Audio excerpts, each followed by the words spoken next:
اعوذ باللہ من الشیطان اللعین الرجیم بسم اللہ الرحمن الرحیم رب اشرح لی صدری ویسر لی امری واحلل عقدۃ من لسانی یفقهوا قولی ان اللہ وملائکتہ یصلون علی النبی یا ایہا الذین آمنوا صلوا علیہ وسلموا تسلیما۔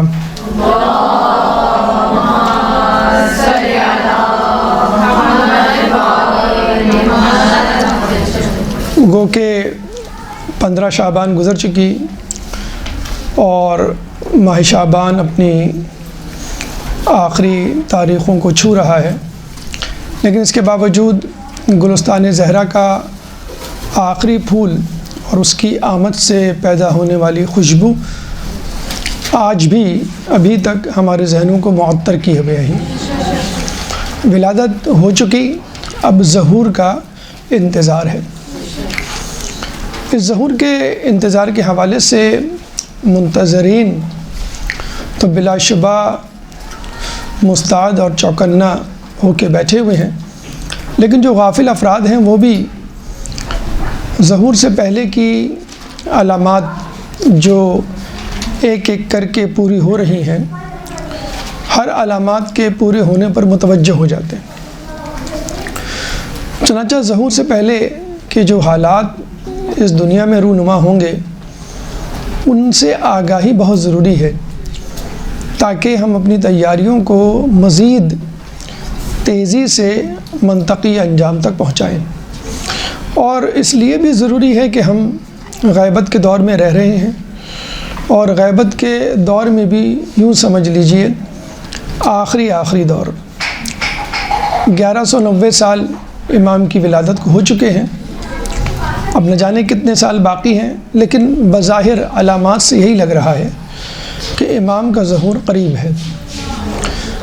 چنانچہ دنیا کے حالات جو امام کے ظہور سے پہلے ہوں گے ان کو موضوع گفتگو بنا کر آج کچھ گزارشات آپ کے سامنے رکھنی ہے، یعنی دنیا قبل از ظہور مہدی۔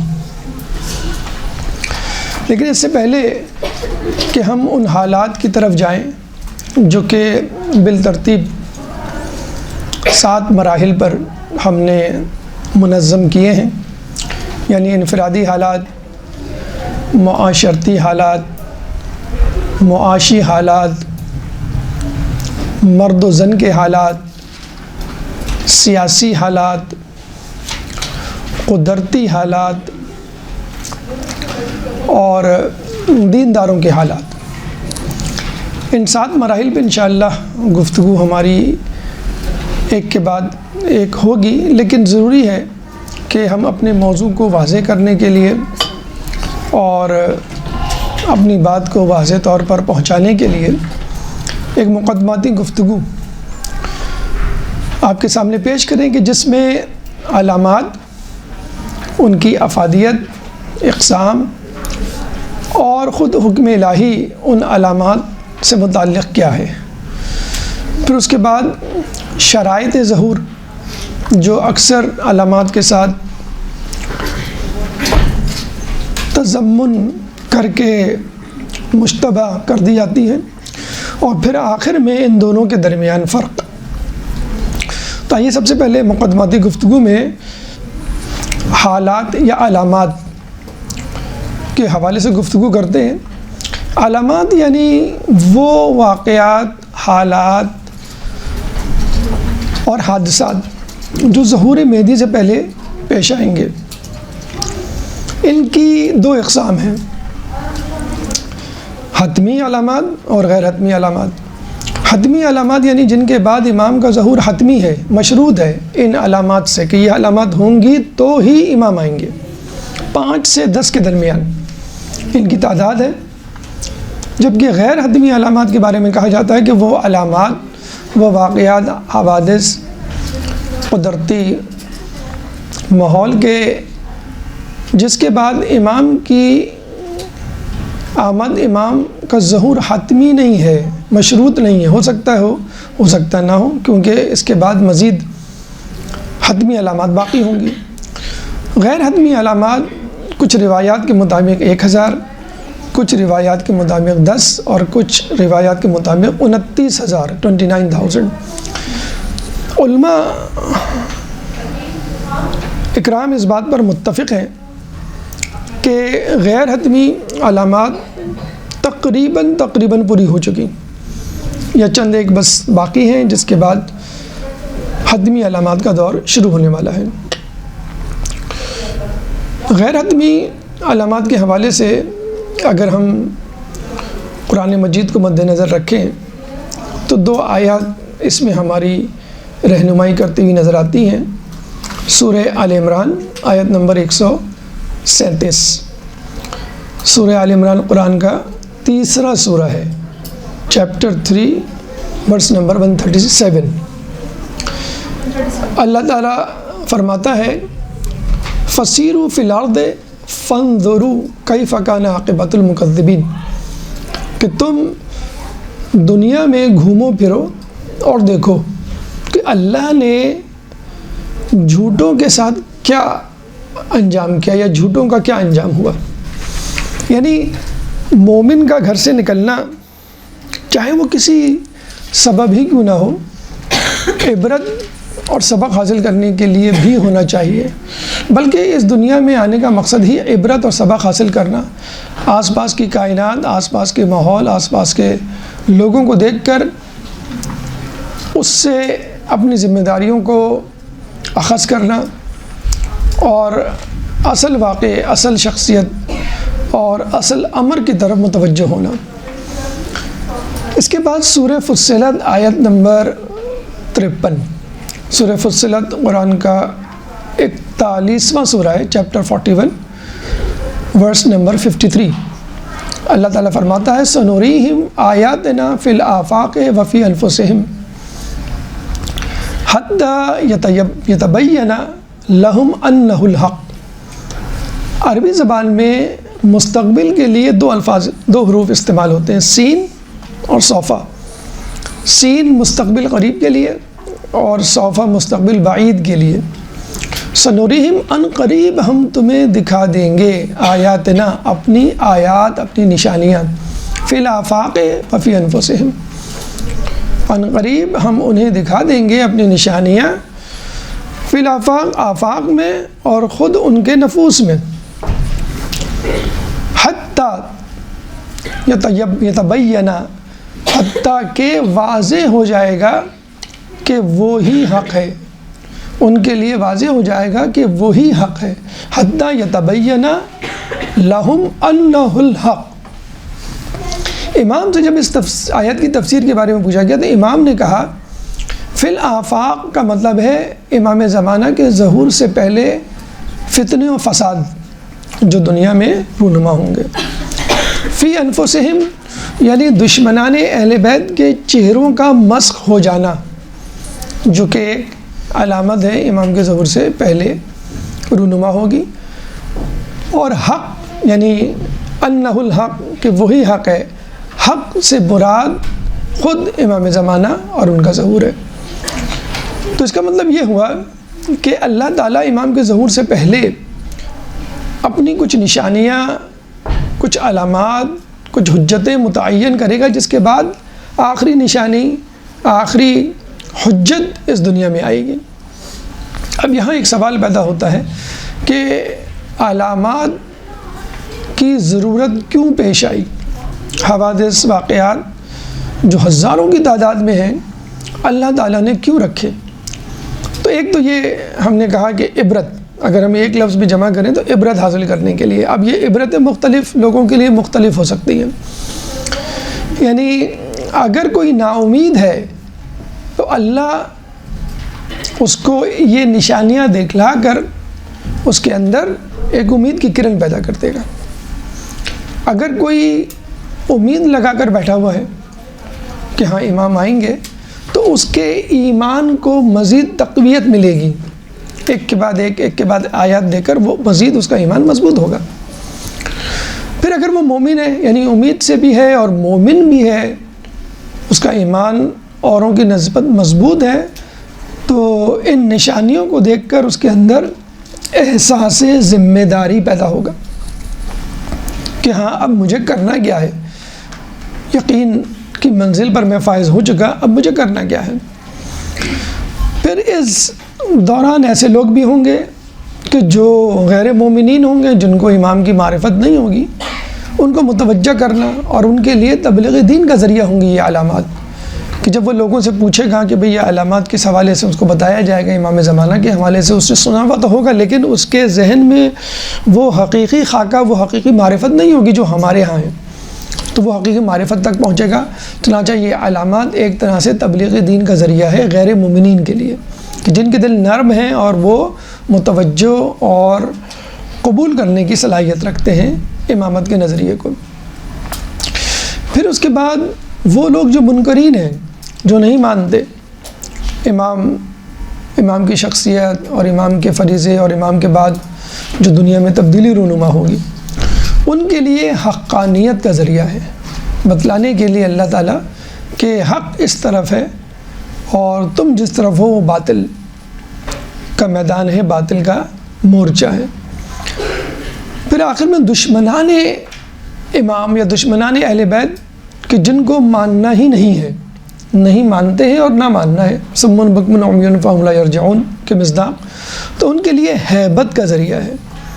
عباسی خلیفہ نے جب اپنی فوج دکھائی تھی تو 11ویں امام نے 2 انگلیوں کے درمیان اپنی فوج دکھائی تھی، جس سے ایسی ہیبت طاری ہوئی کہ وہ بے ہوش ہو کے گر پڑا، بتانے کے لیے کہ ہمارے پاس بھی فوج ہے لیکن مصلحت خداوندی کے سبب ہم اس کو استعمال نہیں کر رہے۔ تو علامات ایک ہیبت کا ذریعہ ہیں ان لوگوں پر کہ جو امام کے منکر ہیں اور ایمان لانے والے نہیں۔ اب لوگ اکثر یہ سوال کرتے ہیں کہ بھائی جو نشانیاں آپ بتلا رہے ہیں، جو ہم نے سنی، جو ہم نے پڑھی، اس سے تو لگتا ہے کہ تمام نشانیاں ہو چکی، اب اس سے زیادہ ظلم کیا ہوگا؟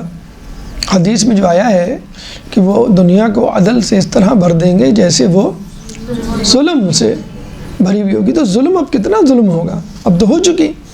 تو یہاں یہ یاد رکھ لیجئے کہ فقط علامات کافی نہیں، شرائط بھی ضروری ہے۔ تو یہاں پہ ایک نئی بحث شروع ہوتی ہے علامات سے ہٹ کر، جس کو ہم کہتے ہیں شرائط۔ علامات ظہور مہدی ایک موضوع جو مختصراً آپ کے سامنے بیان کیا گیا، اور شرائط ظہور مہدی۔ 3 شرائط ہیں امام کے ظہور کی۔ نمبر 1، دستور کا ہونا، ایک منشور کا ہونا، اصول و ضوابط، قوانین کا ہونا، روڈ میپ، حکمت عملی کیا ہوگی، امام کس کتاب کو، کس نظریے کو، کس اصول کو معیار بنائیں گے اور فیصلے کریں گے، کیا وہ تمام لوگوں کے نزدیک قابل قبول ہوگا یا نہیں ہوگا۔ تو یہ دستور یا منشور ہونا ضروری ہے۔ دوسری اہم چیز خود رہنما کا ہونا، ایسا شخص، ایسا لیڈر، ایسا رہبر، ایسا پیشوا کہ جو تمام لوگوں کے لیے قابل قبول بھی ہو، تمام کتابوں کا، تمام دستورات کا، منشورات کا دینی دنیاوی علم رکھتا ہو، تاکہ لوگوں کو ثابت کر سکے کہ میرا فیصلہ صحیح ہے۔ اور یہ حقیقت بھی ہے کہ امام انطاکیہ کے پہاڑوں سے توریت، زبور، انجیل کے نسخے نکال کر اس کو پڑھ کر اپنی عدالت کو ثابت کریں گے، یعنی اہل زبور کو زبور سے، اہل توریت کو توریت سے، اور اہل انجیل کو انجیل سے، اہل قرآن کو قرآن سے فیصلہ کر کے سنائیں گے۔ اور اللہم صلی علی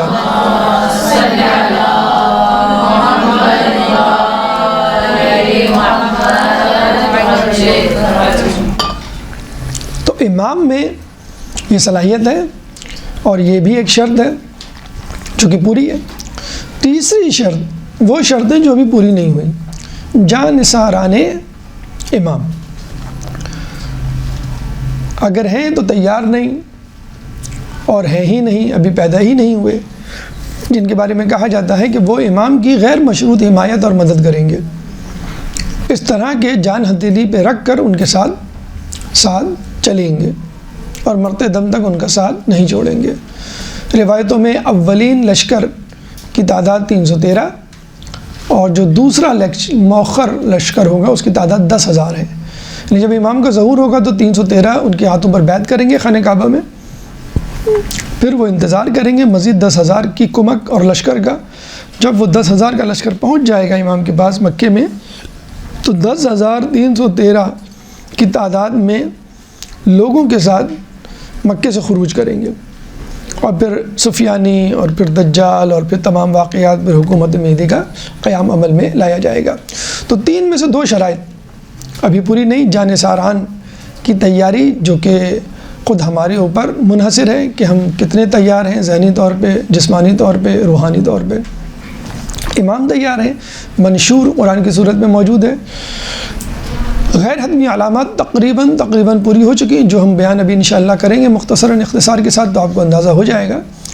اور جب جانثار تیار ہوں گے، بلکہ اس سے پہلے غیر حتمی علامات مکمل ہوں گی، تو اس کے بعد حتمی علامات کا سلسلہ شروع ہو جائے گا۔ تو ادھر غیر حتمی علامات ہوں گی، ادھر امام کے جانثار تیار ہوں گے، ادھر حتمی علامات کے بعد دنوں کی، مہینوں کی بات ہوگی کہ امام کا ظہور ہو جائے گا۔ یہ علامات اور شرائط، اب ان میں فرق تھوڑا سا سمجھ لیجیے تاکہ ان دونوں کو الگ الگ رکھنے میں آسانی ہو۔ پہلا فرق یہ ہے کہ علامات کا تعلق کشف و اعلام سے ہے، حادثے سے ہے، وہ رونما ہوں گی irrespective، یعنی امام کے ظہور سے ہٹ کر الگ سے، جبکہ شرائط امام کی ذات سے وابستہ ہیں، عدالت امام کی ذات سے وابستہ ہے، خود دستور و منشور امام کی ذات سے وابستہ ہے، جانثاران ان کی ذات سے وابستہ ہیں۔ علامات امام کے ظہور سے پہلے ہوں گی اور امام کے ظہور کے بعد ختم ہو جائیں گی، یعنی عارضی ہوں گی۔ شرائط امام کے ظہور کے بعد منظر عام پر آئیں گی اور امام کی زندگی تک، یعنی دائمی طور پر ان کے ساتھ رہیں گی۔ نمبر 2۔ نمبر 3، علامات غیر متصل بھی ہیں، متصل بھی ہیں، یعنی ایک ساتھ بھی رونما ہو سکتی ہیں اور الگ الگ ہو کے بھی رونما ہو سکتی ہیں، جبکہ شرائط متحد اور متصل ہیں، ایک ساتھ امام کی ذات میں امام کے ظہور کے بعد نظر آئیں گی اور ساتھ ساتھ رہیں گی، جبکہ علامات جو ہیں وہ ہو سکتا ہے 2 علامات کے درمیان فاصلہ 100 سال کا ہو، 200 سال، 500 سال، بلکہ 1000 سال کا بھی ہو سکتا ہے۔ جیسے بنو عباس کی حکومت کا خاتمہ بھی ایک علامت تھی، اب اس کو ہوئے 800-900 سال ہو چکے، اور آج جو ہم علامات دیکھ رہے ہیں وہ ان کے اور پہلی علامات کے درمیان سینکڑوں سال کا فرق ہے، تو یہ ممکن ہے۔ تو یہ علامات، شرائط اور ان کے درمیان فرق۔ اب آئیے علامات کی طرف، جو کہ بہت اہم ہے، اور ہر علامت کو دیکھ کر ہمارے اندر ایک عبرت، ایک سبق، ایک جسے کہتے ہیں کہ حرارت ایمانی کا شعلہ بھڑکنا چاہیے، اور ہمیں اور مزید تندہی سے امام کی تیاری کے لیے تیار ہونا چاہیے، اپنے آپ کو آمادہ رکھنا چاہیے۔ ایک درود پڑھ دیں محمد والے محمد میں۔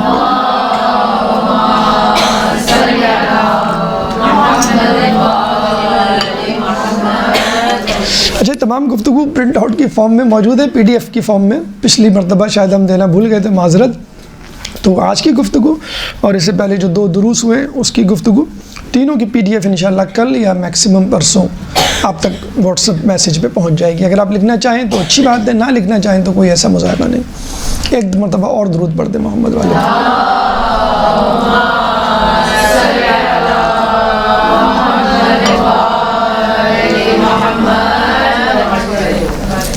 جیسے کہ ہم نے بتایا کہ 7 مراحل پر ہم نے اس کو کلاسیفائی کیا ہے، تو ہزاروں، لیکن وہ علامات جو ہمارے آس پاس ہیں، ہم اپنی آنکھوں سے دیکھ رہے ہیں یا ہم نے سنی ہوئی ہیں، جن پہ یقین آ سکتا ہے اور جن سے ہم عبرت حاصل کر سکتے ہیں، اور جس کے رد عمل کے طور پہ ہم اپنی اصلاح کر سکتے ہیں، اپنے آپ کو آمادہ ظہور مہدی کر سکتے ہیں۔ یہ سب سے اہم بات ہے کہ ہر علامات کو دیکھ کر، سن کر، یہ نہیں پڑھ کر آپ بس گزر جائیں ایک قصہ کہانی، نہیں، ہر علامت کا آپ سے بھی تعلق ہے۔ کم از کم یہ تو تعلق ہے کہ آپ یہ دعا کریں کہ اللہ اس برائی میں مجھے مبتلا نہ کر، نعوذ باللہ، خدا نہ خواستہ اس عذاب میں، اس عذاب کا میں مستحق نہ قرار پاؤں۔ انفرادی حالات، یعنی یہ علامات بنیادی طور پہ حالات ہی ہیں جو ہماری اپنی ذات میں اللہ تعالیٰ جس طرح فرماتا ہے فی الآفاق وفی انفسہم، یا پھر ہمیں دنیا میں نظر آئیں گی۔ تو حالات کا ہم نام دے کر اس گفتگو کو آسان بنا رہے ہیں۔ انفرادی حالات، انفرادی حالات امام کے ظہور سے پہلے کیا ہوں گے کہ انسان کا باطن بدصورت اور اس کا ظاہر خوبصورت ہوگا۔ انسان دنیا کی حرص میں مبتلا ہوگا، انسان کا ہر عمل ریاکاری پر مبتلا ہوگا، لوگوں پر اللہ کا عذاب بالعموم مسلط ہوگا، اور لوگ دعائے غریق پڑھیں گے اور ان کی دعا قبول نہیں ہوگی۔ عجیب و غریب معاملہ۔ دیکھیے، یہ سنا ہوگا آپ نے لالچ میں مبتلا ہونا، آپ نے سنا ہوگا ریاکاری میں مبتلا ہونا، لیکن یہ جملہ کہ لوگ دعائے غریق پڑھیں گے، کون سی دعا؟ جو مومنین پڑھتے ہیں، شیعہ پڑھتے ہیں، وہ لوگ پڑھتے ہیں جو اپنے ایمان کی ثابت قلبی کی دعا مانگ رہے ہوتے ہیں، دعا زمانے غیبت میں پڑھ رہے ہوتے ہیں، یا اللہ یا رحمان یا رحیم یا مقلب القلوب ثبت قلبی علی دینک۔ امام نے ایک شخص کو یہ دعا سکھائی تو اس نے کہا بالکل بالکل آپ صحیح کہہ رہے ہیں، یا مقلب القلوب والابصار۔ امام نے کہا والابصار تو ہے، لیکن جیسے میں نے کہا ہے ویسے پڑھو۔ یعنی اتنی تاکید ایک ایک لفظ کی کہ تھوڑی سی بھی تحریف ترمیم نہ کرو اپنی طرف سے، جیسے میں سکھا رہا ہوں ویسے پڑھو۔ اتنی اہم دعا لوگ مانگیں گے اور ان کی دعا قبول نہیں ہوگی۔ کیوں؟ دعا کی قبولیت کی بھی شرائط ہے نا، کہ انسان ان گناہوں سے کم از کم اپنے آپ کو چھڑا لے جس کی وہ توبہ مانگ رہا ہے۔ تو حرص اتنی زیادہ بھی، اور بھی اس کی تفصیل آئے گی کہ کس طرح انسان حرص اور حوث میں جسے کہتے ہیں کہ مبتلا ہوگا۔ اور ریاکاری کا تو معاملہ اتنا سادہ اور آسان ہے سمجھنا، تو آپ خود سمجھ سکتے ہیں۔ آج کل جو سوشل میڈیا کی دنیا ہے، فیس بک، واٹس ایپ، ٹویٹر، انسٹاگرام، ان کو اٹھا کے دیکھ لیں کہ لوگ تصویر یا نیوز کیوں اپلوڈ کرتے ہیں؟ فقط ریاکاری، یعنی نماز پڑھ رہے ہوں گے تو ریاکاری، رمضان کے روزے رکھ رہے ہوں گے تو ریاکاری، قربانی کے لیے جانور لائیں گے تو ریاکاری، حج پہ جائیں گے تو ریاکاری۔ ایک اپنی نیوز پہنچا دینا، خبر دے دینا، آگاہی کر دینا ایک الگ بات ہے، لیکن باقاعدہ اپنے آپ کو شمع محفل بنا کر پیش کرنا، پھر خواتین کے حوالے سے تو بے حجابی اور جسے کہتے ہیں کہ فتنے فساد کے اور جسے کہتے ہیں باب یا دروازے کھل جاتے ہیں۔ تو ریاکاری اتنی ہر کام میں، امام کیا فرما رہے ہیں، ہر کام میں ریاکاری ہوگی اور وہ دعائے غریق پڑھیں گے اور ان کی دعا قبول نہیں ہوگی۔ تو اس ریاکاری، اس دنیا کی حرص، اس سے اپنی جان چھڑائیں۔ ہم لوگوں کا معاملہ یہ ہے کہ انسان کا ایک گھر ہوتا ہے تو کہتا ہے دوسرا گھر ہو، انسان کے پاس ایک گاڑی ہوتی ہے تو کہتا ہے نہیں دوسری گاڑی یا اس سے بہتر گاڑی، موبائل خریدتا ہے تو 2 مہینے بعد کہتا ہے نہیں مجھے ایک نئے ماڈل کا جسے کہتے ہیں موبائل چاہیے۔ یعنی ہماری مثال اس بادشاہ کسی ہو گئی ہے جس کے پاس پوری سلطنت ہو اور وہ ایک اور سلطنت بنانے کی خواہش کر رہا ہو، کوشش کر رہا ہو یا خواب دیکھ رہا ہو۔ تو یہ معاملہ ہوگا۔ امام فرماتے ہیں کہ لوگ علم دین اپنے پیروں کے نیچے اور دولت دنیا اپنے سر پہ رکھیں گے۔ حقیقت میں یہ معاملہ نہیں ہے، بالکل یہی معاملہ ہے کہ علم دین پیچھے رہ گیا ہے، حلال حرام کی تمیز پیچھے رہ گئی ہے۔ ہمیں فقط اس بات کی فکر ہے کہ ہمارا بینک بیلنس کتنا ہے اور ہم کتنی دنیا اپنے پاس رکھتے ہیں۔ ایک زمانے میں جب رشتے ناطے ہوا کرتے تھے تو کردار، اخلاق، سگڑاپا اور اس کی قابلیت دیکھی جاتی تھی لڑکے کی یا لڑکی کی۔ اب جو ہے وہ پیسہ دیکھا جاتا ہے، لڑکا بھی پیسے کی تلاش میں شادی کر رہا ہوتا ہے، لڑکی بھی جو ہے وہ کسی بگ شاٹ کی تلاش میں شادی کر رہی ہوتی ہے۔ اگر پیسہ ہے تو وہ 8ویں جماعت پاس لڑکا بھی پاس ہو جاتا ہے، اور اگر پیسہ نہیں ہے تو وہ کتنی بڑی ڈگری کیوں نہ رکھتا ہو لوگ کہیں گے، یا کم ہے جسے کہتے ہیں تو وہ فیل ہو جاتا ہے۔ تو انسان یعنی ہم خود اس کے پیچھے بھاگ رہے ہیں، اور رشتے ناتوں کی اگر بات ہٹا بھی دیں، ہمارا میل ملاپ، میل جول اگر آپ دیکھ لیں محفلوں میں، مجلسوں میں، مدرسوں میں یا کسی بھی جگہ، ہمارا انداز گفتگو الگ ہوتا ہے۔ ایک جو صاحب حیثیت ہوتا ہے، ایک غریب رشتہ دار ہوتا ہے، اس سے ہمارا انداز گفتگو اور ہمارا تکلم الگ ہوتا ہے۔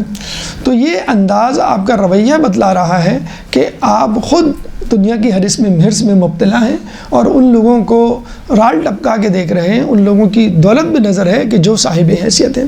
یہ امام کی ظہور کی ایک علامت، جس کی انتہا شدت اتنی ہوگی، آپ اندازہ لگا لیجیے کہ لوگ دعائیں غریق پڑھیں گے اور ان کی دعا قبول نہیں ہوگی، کیونکہ ان کے دلوں میں دولت کے بت رکھے ہوئے ہیں جس کی وہ پوجا کر رہے ہیں۔ یہ بت ان کو جہاں بھی نظر آتا ہے وہ اس شخص کو، اس جگہ کو اور اس منصب کو جو ہے وہ خدا بنا لیتے ہیں۔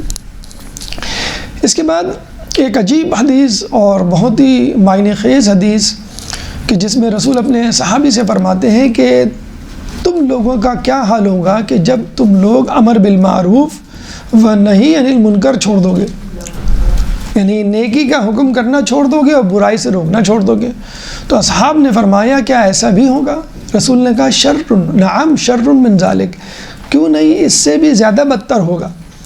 پھر رسول نے فرمایا تو تم لوگ امر بالمنکر کرو گے اور نہی عن المعروف کرو گے، یعنی برائی کا حکم دو گے اور اچھائی سے روکو گے۔ لوگوں نے کہا کیا ایسا بھی ہوگا؟ آپ نے کہا نعم شر من ذالک، کیوں نہیں، اس سے بھی زیادہ برا ہوگا۔ تو پوچھا گیا کیا؟ تو آپ نے فرمایا جب تم نیکی کو بدی اور بدی کو نیکی سمجھو گے۔ اور یہ زمانہ آ چکا ہے، صرف ایک مثال کافی ہے، شادی بیاہ کی تقریب، مومن بیچارہ کونے خدرے میں بیٹھا ہوتا ہے، اس کی ہمت نہیں ہوتی کہ یہ جو کچھ مکس گیدرنگ یا یہ جو کچھ گانا بجانا ہو رہا ہے اس کو وہ روک سکے، بے پردگی جو ہو رہی ہے اس کو روک سکے۔ یہ پہلا اسٹیپ ہوا کرتا تھا۔ اب تو اسٹیپ یہ ہے کہ لوگ انکریج کرتے ہیں گانے بجانے کو، ناچنے کو، مکس گیدرنگ کو، اور جو اس کو منع کر رہا ہوتا ہے اس کو منع کر رہے ہوتے ہیں۔ اور اب یہ معاملہ ہو گیا ہے کہ بے حجابی کو ماڈرنزم، تعلیم یافتہ، ایجوکیٹڈ ہونے کی دلیل سمجھ لگ رہا ہے، اور جو باحجاب ہوتی ہیں خاتون ان کو کہا جاتا ہے کہ یہ بیکورڈ ہیں، یہ دقیانوسی ہیں، یہ پرانے زمانے کی ہیں۔ بالکل اسے کہتے ہیں کہ الٹی گنگا اب بہہ رہی ہے۔ اس سے بھی بڑھ کر معاملہ ہو چکا ہے مغربی دنیا میں، علمان الحفیظ، ابھی وہ ہمارے معاشرے میں نہیں آیا اور ابھی شاید ہم اس برائی کو سمجھنے کی سکت بھی نہیں رکھتے، لیکن پھر بھی میں بتا دوں کیونکہ جلد یا بدیر ہمارے معاشرے میں یہ آ جائے گا۔ یعنی یہ عین ممکن ہے کہ مغربی معاشرے میں رہنے والے پاکستانی، مغربی معاشرے میں رہنے والے مسلمان اس برائی میں مبتلا ہوں، صرف گورے یا جسے کہتے ہیں غیر مسلم نہیں۔ یعنی ہم اچھائی برائی کے معیار کو پیچھے چھوڑ چکے ہیں، اب فطرت اور غیر فطرت، فطری اور غیر فطری بات میں بھی تمیز نہیں کر پاتے، یعنی غیر فطری، غیر عقلی، غیر منطقی بات کو بھی کہتے ہیں کہ یہ صحیح ہے، اور جو عقلی بات ہے، منطقی بات ہے، فطری بات ہے اس کو کہتے ہیں غلط ہے۔ میں بالکل ایک سمپل سی مثال دوں گا، آپ سمجھ جائیں گے۔ آج کل مغربی معاشرے میں بچوں کو کلاس روم میں تصویریں دکھا کر بتایا جاتا ہے there are 3 types of parents. Number 1 men and women. Number 2 men plus men. Number 3 women plus women. یعنی 2 مرد آپ کے بھی پیرنٹس ہو سکتے ہیں، 2 عورتیں بھی آپ کی پیرنٹس ہو سکتی ہیں، اور ایک مرد اور ایک عورت، جو کہ اللہ فرماتا ہے کہ ہم نے تمہیں ذکر اور انثیٰ یعنی مؤنث اور مذکر سے پیدا کیا۔ ایک فطری بات ہے، بائبل میں بھی ہے، زبور، ہر آسمانی کتاب میں موجود ہے۔ لوگ عیسائیوں کی میں بات کر رہا ہوں، وہ بائبل لے کے کھڑا ہوتا ہے، وہ بائبل کتاب پڑھ کے بتاتا ہے دیکھو یہ بائبل کے خلاف ہے، اس کو چپ کرا دیا جاتا ہے، اس کو بٹھا دیا جاتا ہے۔ ایسے لیکچرز موجود ہیں، ویڈیو موجود ہیں انٹرنیٹ پہ جو سور کے خلاف، شراب کے خلاف لوگوں نے دیے ہیں۔ عیسائیوں نے اپنی بائبل کو ثبوت بنا کر، اور لوگ جو ہیں وہ نہیں مان رہے ہیں۔ اکثر آپ مغرب میں رہنے والوں سے گفتگو کیجئے، ان برائیوں کی طرف اشارہ کیجئے تو وہ کیا کہتے ہیں؟ بھائی یہ تو ان کے یہاں جائز ہے، یہ تو ان کا کلچر ہے، یہ تو it's okay with them. It's not okay with them. بی بی مریم با حجاب تھیں، ان کی تصویریں آپ دیکھ لیں، با حجاب تصویر کیوں لگاتے ہیں آپ؟ حجاب ان کا بھی ہے اور فطری تعلق ان کا بھی ہے، جو غیر فطری تعلق ہے یہ اب آیا ہے۔ یعنی آپ 5 سال کے بچے سے پوچھ رہے ہیں بیٹا what do you think of yourself, you are a girl or you are a boy؟ سوچ کے بتاؤ، تو وہ سوچتا ہے یا سوچتی ہے، وہ ڈیسائیڈ ہی نہیں کر پاتے یہ کیا پوچھ رہے ہیں، کیونکہ 5 سال کی عمر کے بچے میں تو کوئی تمیز ہی نہیں ہوتی نا، گرل اور بوائے جسے کہتے ہیں، یہ تو 9 سال یا پھر اس کے بعد شروع ہوگا. تو اس کی جو فیلنگ ہوتی ہے، مثلاً ایک لڑکی لڑکوں کے درمیان رہ رہی ہے، وہ کہہ دیتی ہے آئی فیل لائک بوائے، یہ ایک لڑکا لڑکی کے درمیان رکھتا ہے، وہ کہہ دیتا ہے آئی فیل لائک گرل، تو بس اس پہ لیبل لگا دیا جاتا ہے. ہمارے زمانے میں یعنی آج سے 30 سال 50 سال پہلے چلے جائیں تو کیا تھا، حرکات و سکنات سے ہم شک کرتے تھے کہ یہ لڑکا تو ہے لیکن لڑکی جیسی حرکتیں کیوں کر رہا ہے، یہ لڑکی تو ہے لیکن لڑکے جیسے بال کیوں کٹوائے ہوئے یا ڈریس کیوں پہن رہی ہے. لیکن اب لڑکی ہوتے ہوئے اگر اس نے کہہ دیا میں لڑکا ہوں تو بس اب وہ آفیشیلی ڈیکلیئر ہو گئی کہ وہ لڑکا ہے. اس کے رجسٹریشن فارم ایڈمیشن فارم میں میل لکھا جائے گا. ایک لڑکا ہے وہ کہہ دیتا کہ میں لڑکی ہوں، اب وہ نظر آئے نہیں آئے اس کے فارم میں لکھ دے فیمیل. تو یہ کیا ہے، نیکی اور اچھائی تو بہت دور کی بات ہے، عقلی منطقی فطری جو باتیں ہیں اصولوں، اس کو آپ ڈینائی کر رہے ہیں. یعنی اب وہ زمانہ آ گیا ہے کہ جو سامنے کی حقیقت ہے اس کو آپ مسترد کر کے جو باطن میں ہے، جو چھپا ہوا ہے، جس کے بارے میں آپ کچھ نہیں کہہ سکتے، اس کو مان رہے ہیں. اچھا یہی بات جب ہم کرتے تھے کہ جو نظر آ رہا ہے وہ دھوکہ ہے، جو غیبت میں ہے وہ حق ہے، تو لوگ کہتے تھے کہ یہ کیسی باتیں کر رہے ہیں، جو نظر آ رہا ہے وہی تو ہوتا ہے، اور جو نظر نہیں آتا وہ غلط ہوتا ہے. تو خدا کا بھی انکار کرتے تھے، قیامت کا بھی انکار، ملحد الہاد پرستوں کی بات کر رہا ہوں میں، دو جنت دوزخ کا بھی، قیامت کا، سب کا انکار اسی بات پر ہوتا ہے کہ بھئی جو نظر آ رہا ہے بس وہ ہے، جو نظر نہیں آ رہا وہ نہیں ہے. اب آپ ہماری ہی بات جو ہم کہہ لی کیا کرتے اسی اصول کو سامنے لا کر ایک غیر فطری بات کر رہے ہیں. ہم تو پھر بھی ایک فطری بات کر رہے تھے، آپ ہمارے ہی اصول کو چرا کر ایک غیر فطری بات کر رہے ہیں. تو امر بالمعروف و نہی عن المنکر، دیکھیں یہ جو ہم کہتے ہیں نا کہ یہ اللہ نے جو اصول رکھا ہے، اچھائی کو پروموٹ کرنا، برائی کو روکنا، اگر آپ نہیں کریں گے، کچھ لوگ کہتے ہیں کہ بھائی ٹھیک ہے اچھائی ہے تو اب آپ کیجئے، برائی ہے تو آپ نہ کیجئے، لیکن بیچ میں ٹانگ نہ اڑائیے، ہمارے فنکشن کو خراب نہ کیجئے یا ماحول کو مقدر نہ کیجئے اور اپنے کام سے کام رکھیے. اگر آپ امر بالمعروف و نہی عن المنکر نہیں کریں گے تو بات یہاں تک پہنچے گی، بات یہاں تک پہنچے گی کہ بچہ پوچھے گا ان 2 مردوں میں سے میں ممی کسے کہوں، ڈیڈی کسے کہوں. مغرب کے ملکوں میں جو عیسائی ہیں وہ پریشان ہو گئے، جو کنزرویٹو عیسائی ہیں، دیندار عیسائی ہیں، قدامت پسند عیسائی ہیں، وہ پریشان ہو گئے کہ یہ کیا بلا ہمارے اوپر آ گئی ہے. یہ اسی لیے آ گئی ہے کہ انہوں نے اپنے زمانے میں امر بالمعروف و نہی عن المنکر نہیں کیا. تھوڑی بہت تبدیلیوں اور انحرافات کو چھوڑ کر عیسائی یہودی تعلیمات تو وہی ہیں جو اسلام کی ہیں، بنیادی تعلیمات. تو جب آپ نے ان بنیادی تعلیمات کو چھوڑا تو اللہ تعالیٰ نے آپ کو جانور بنا دیا. اب اس کے بعد مغرب میں ایک نئی بحث شروع ہو گئی ہے کہ I feel like a boy, I feel like a girl, تو بہت بات کی بات ہے. I feel like a dog, تو let me behave like a dog. وہ کتے کا جسے کہتے ہیں ماسک پہن کے کتے کی آواز نکال کے سڑکوں پہ گھوم رہا ہے، کوئی جو ہے وہ بلی بنا ہوا ہے، کوئی گدھا بنا ہوا ہے، یعنی اشرف المخلوقات کہہ رہا ہے کہ نہیں مجھ میں نا فیلنگ اینیمل کی ہے اور بس میں اینیمل ہوں. ہم تو غصے میں کسی کو کہتے ہیں نا کہ بھئی تم جانور ہو، درندے ہو، کیا ہو، وحشی ہو. تو اب اس پہ چلے گئے وہ، یعنی جو خدا نے اصول بنائے ہیں وہ ہم نہیں مانتے. آخر میں ہونا یہی ہے، اچھائی برائی واضح طور پہ جب آپ مسترد کر دیں گے تو آپ انسانیت کی منزل سے الگ ہو کر پھر جانوروں کی منزل پہ، کیونکہ آپ اس قابل نہیں ہیں کہ آپ کو انسان سمجھا جائے، آپ انسانوں کے مقام پر ہیں، پھر آپ جانوروں کے مقام پہ چلے جاتے ہیں. تو یہ ہے اہمیت امر بالمعروف و نہی عن المنکر کی. ہم یہ سمجھتے ہیں کہ انسان اپنے نفس کو پہچان لے، انسان اپنے رب کو پہچان لے، انسان اپنی حجت کو پہچان لے تو وہ صراط مستقیم پہ رہے گا. اس کو معلوم چل جائے گا کہ کیا صحیح ہے، کیا غلط، کیا ہونا چاہیے، کیا نہیں ہونا چاہیے. تو یہ ہے وہ انفرادی انحرافات جو اس وقت معاشرے میں ہو رہے ہیں، اور یہ اپنے آخری منزل تک پہنچیں گے، پھر کہیں جا کے امام کا ظہور ہوگا. دوسری علامات معاشرتی حالات. ایک درود پڑھ دیں محمد والے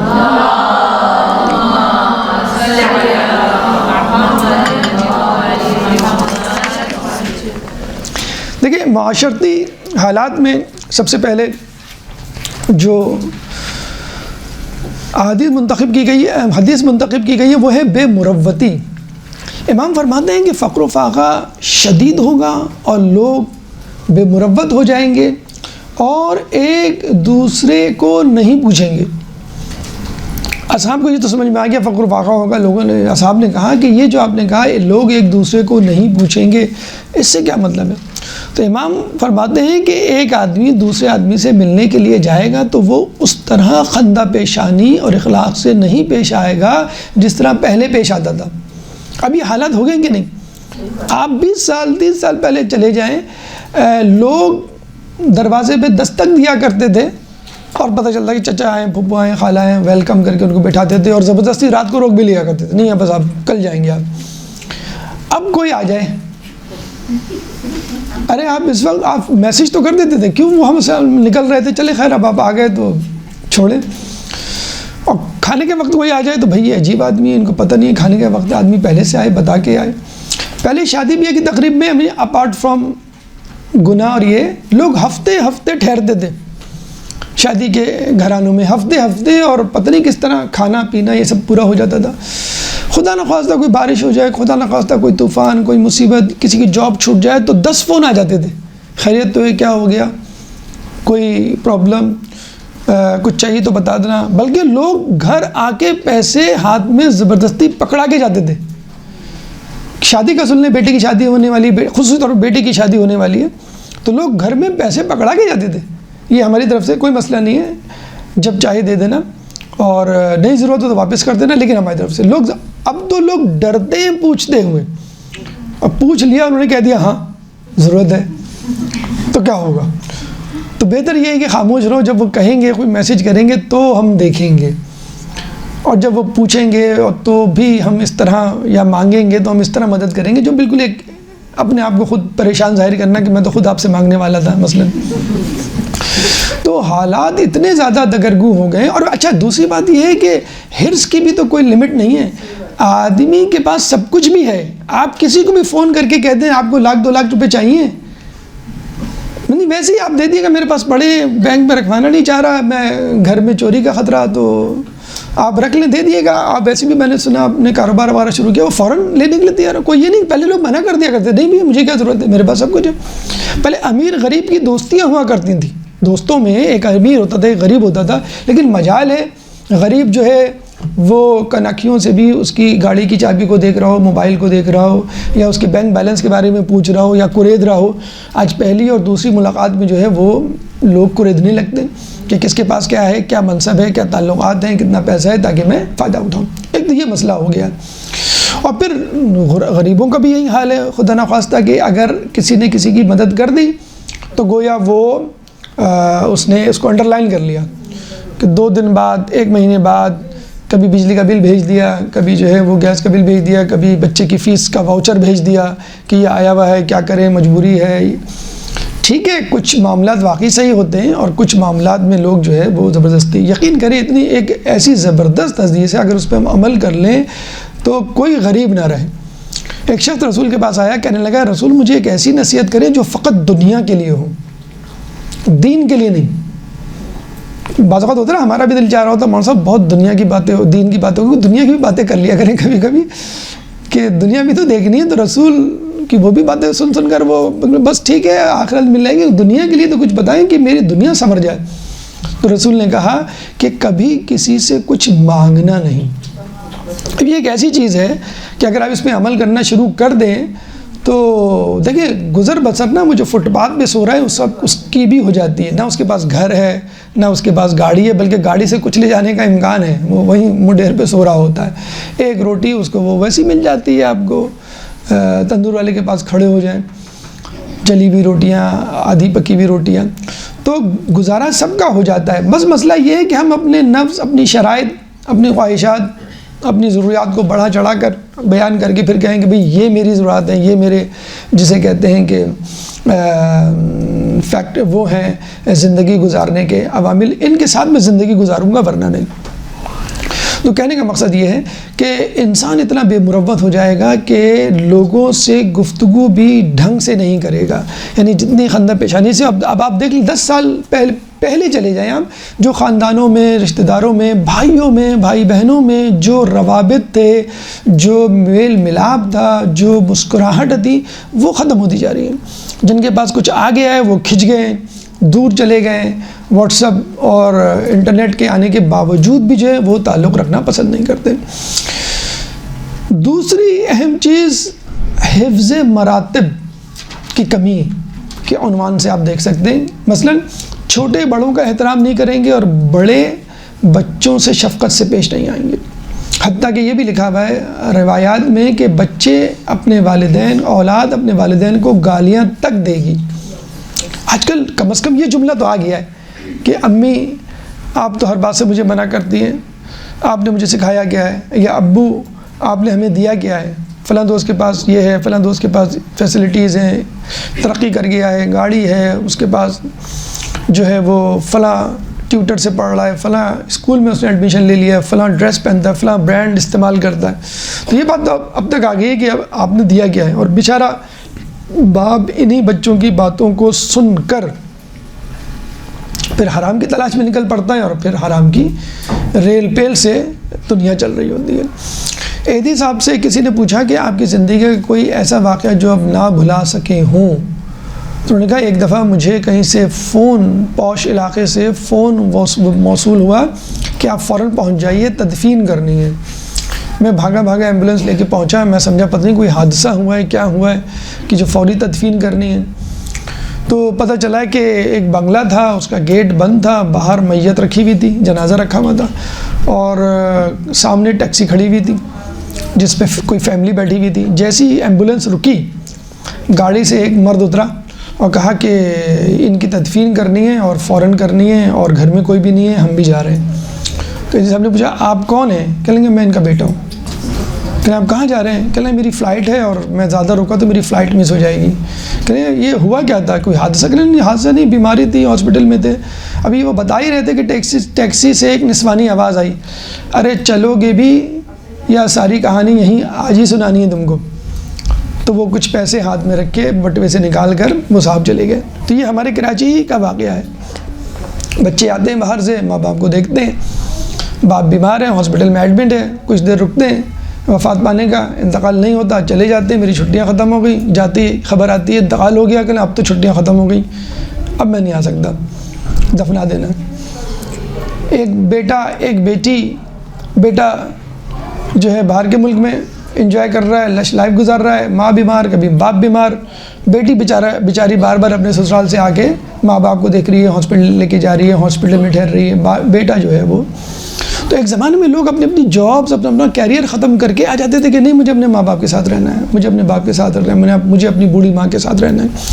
اب جو ہے بڑے مزے سے لوگ جو ہے وہ پیسے بھیج دیتے ہیں اپنے پڑوسی کے. اب تو یہ ہونے لگا ہے کہ ہاسپٹل میں کوئی ایڈمٹ ہو تو رات میں رکنے کے لیے جھگڑا ہو رہا ہوتا ہے، تو کسی کو پیسے دے کر ہائر کر کے رات میں رکوایا جاتا ہے کہ رات میں رکنے والا کوئی نہیں، آپ رک جائے. یعنی یہ نوبت آ گئی ہے. مغرب میں ہم سنتے تھے اولڈ ہومز، اب یہاں پر تقریباً ہر علاقے میں کوئی ایسی فیملی آپ کو مل جائے گی جس کا کوئی نہ کوئی بوڑھا شخص جو ہے وہ اولڈ ہومز میں، اور لوگ بڑے فخر سے بتا رہے ہوتے ہیں اولڈ ہومز میں تو یہ فیسلٹی ہے، یہ کھانا ہے، ایسا بیڈ ہے، ایسا کمرہ ہے. اور جو محبت اور وہ جو پیار جو ماں باپ نے دیا ہوا ہوتا ہے وہ لوگ بھول چکے ہیں. تو یہ قطع رحمی کی جو صورتحال ہے اور دوریوں کی جو فضا ہے وہ اتنی حد تک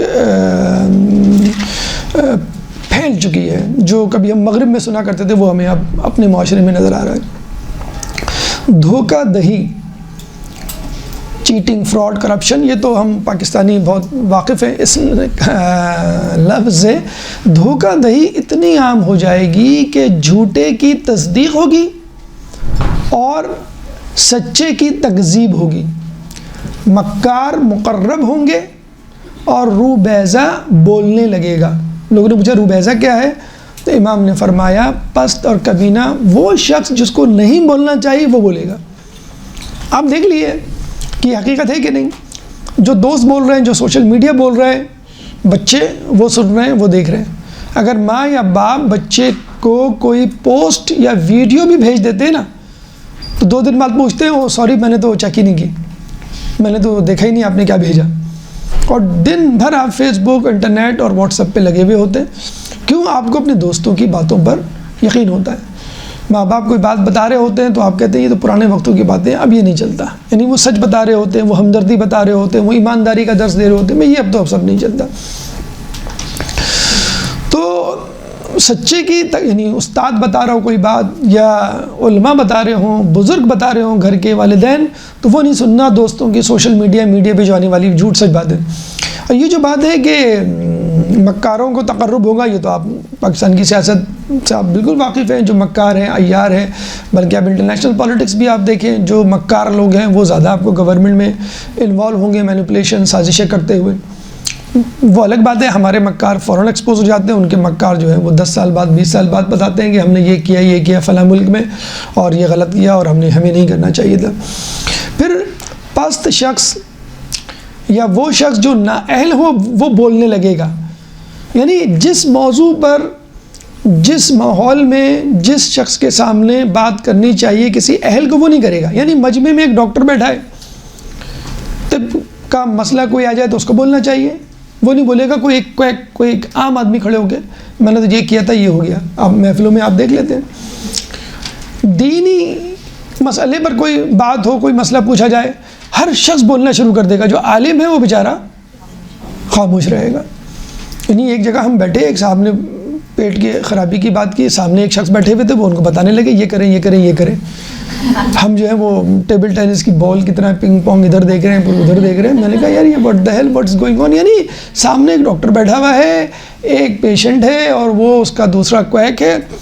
دینی معاملے میں بھی آپ دیکھ لیں، عالم بیٹھا ہوگا، اسپیشلی جو بیچارے خاندان کے عالم ہوتے ہیں، محلے کے عالم ہوتے ہیں، ان کی تو بہت ہی زیادہ مٹی پلید ہوتی ہے. یار ان کو کیا پتہ دنیا کا، یہ تو اپنے حجرے میں بیٹھے تھے، قائم جاتے ہیں، درس دیتے ہیں، واپس آ جاتے ہیں. ان کو کیا پتہ آفیسز میں کیا ہو رہا ہے، حلال حرام میں لگے رہتے ہیں. اصل چیز جو ہے وہ پروفٹ ہے.